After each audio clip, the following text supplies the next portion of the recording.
ఉన్న నివాసులకు శుభాభివందనములైన మీరు మీ కుటుంబాలు చల్లగా ఉండాలని ఉదయకాల మందు క్రీస్తుని గురించి మీకు తెలియపరుస్తున్నాము.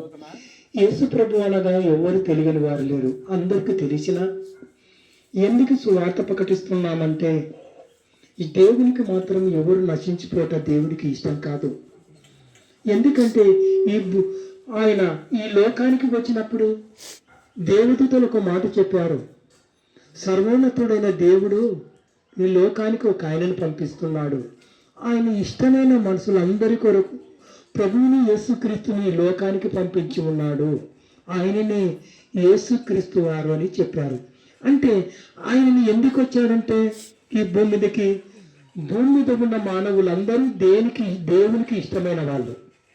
ఈ భూమి మీద ఉన్న మానవులందరూ ఇష్టమైన వారు కాబట్టి, సర్వోన్నతమైన కుమారులు మనం అందరం కాబట్టి, ఆ సర్వోన్నతమైన కుమారుని తన ప్రేమని యేసుక్రీస్తుని ఈ లోకానికి పంపించాడు.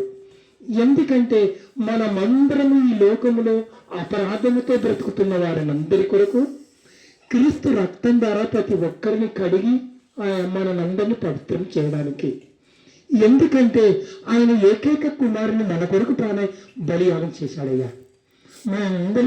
మనమందరము అపరాధముతో చచ్చిపోయిన వారిని అందరినీ బ్రతికించడానికినే ఆయన ఈ లోకానికి వచ్చి మానవులందరి కొరకు ఆకారముతో బ్రతుకుతున్న వారినందరినీ శిలువ కొయ్య మీద మరణించి మనందరిని బ్రతికించడానికే ఆయన చనిపోయిన వాడు అలాగనే ఉన్నాడా? లేదు. ఎందుకంటే సమాధిలో పెట్టబడ్డాడు, 3వ రోజు తిరిగి లేచాడు. ఎందుకు తిరిగి లేచాడంటే మనకు కూడా మరో బ్రతుకు ఉన్నది. ఒక మాట చెప్తున్నాడు, దీనికి ఆశ్చర్యపడకాకండి అంటున్నాడు. దీనికి ఆశ్చర్యపడకాకండి, ఒక కాలం వస్తున్నది. ఆ కాలములో సమాధులలో ఉన్న వారందరూ ఆయన శబ్దం విని లేస్తారని చెప్తున్నాడు.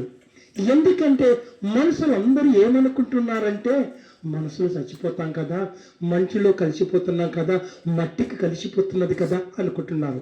కాదయ్యా, మన శరీరాన్ని తిరిగి మరలా మట్టి తెరిచేసి దేవుడు యేసు ప్రభు వారు ఈ లోకానికి వచ్చినప్పుడు తిరిగి లేచినప్పుడు మన శరీరము లేపబడుతుందని పరిశుద్ధమైన బైబిల్ అంతా తెలియపరుస్తున్నది. ఇప్పుడు సముద్రంలో పడిపోయిన వారు కావచ్చు, అగ్నికి ఆవితైపోయిన వారు కావచ్చు అని బైబిల్ చెప్తున్నది. నేను చెప్పే మాటలు కాదు. అందరి శరీరాలు, ఏ శరీరంని ఆ చేపలు తినేసింటావో ఆ శరీరం మరల మనకు సమకూర్చుకొని మరల మనకు శరీరం వస్తుందని చెప్తున్నాడు. అందుకే దీనికి మీరు పడవాకని అంటున్నాడు. ఎందుకంటే ఒక కాలం వస్తున్నది. ఆ కాలమున ఆయన శబ్దం విని మేలు చేసిన వాడు ఎక్కడికి వెళ్ళిపోతాడంట? జీవపు నరకానికి. కీడు చేసిన వాడు ఎక్కడికి వెళ్ళిపోతాడని చెప్తున్నాడంటే తీర్పు పునర్థానికి. అంటే 2 పునర్థాలు. అంటే నువ్వు ఎప్పటికైనా నువ్వు దేవుని నమ్ముకున్నా లేస్తావు, దేవుని నమ్ముకోకుండా లేస్తావు. కానీ 2 మాత్రము. కీడు చేసిన వాడు ఎక్కడికి వెళ్ళిపోతున్నాడంట?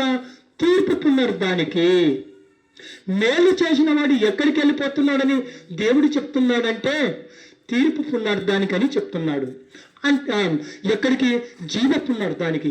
ఒకవేళ నీవు జీవితంలో నువ్వు ఎలా బ్రతుకుతున్నావు? నీ బ్రతుకు దేవుని కొరకు బ్రతుకుతున్నావా, లేకపోతే ఇదే లోకం అనుకొని బ్రతుకుతున్నావా?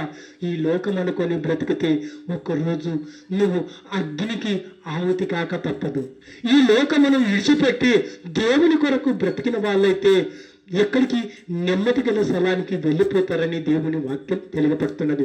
ఎందుకంటే మేము చెప్పే మాటలకు ఆశ్చర్య కలిబొల్లి మాటలు కాదు. ఈ చెప్పే మాటలలో యేసు ప్రభు వారు చెప్పిన మాటలే. యోహాను సువార్త 5వ అధ్యాయం 28, 29 అధ్యాయంలో మీరు 29 వచనాలు మీరు చూసినట్టయితే ఆ మాటలు మీకు కనపడతాయి. కానీ మేము కల్లిపల్లి మాటలు చెప్పి మిమ్మల్ని మత మార్పిడి చేయడానికి కాదు. మత మార్పిడే కాదు ఇది. యేసు ప్రభు చెప్తున్న మాటలు ఒక మార్గము. ఎందుకంటే అందరూ మతం అనే దీనికి పేరు పెట్టారు, కానీ ఇది మతం కాదయ్యా, మార్గమయ్యా.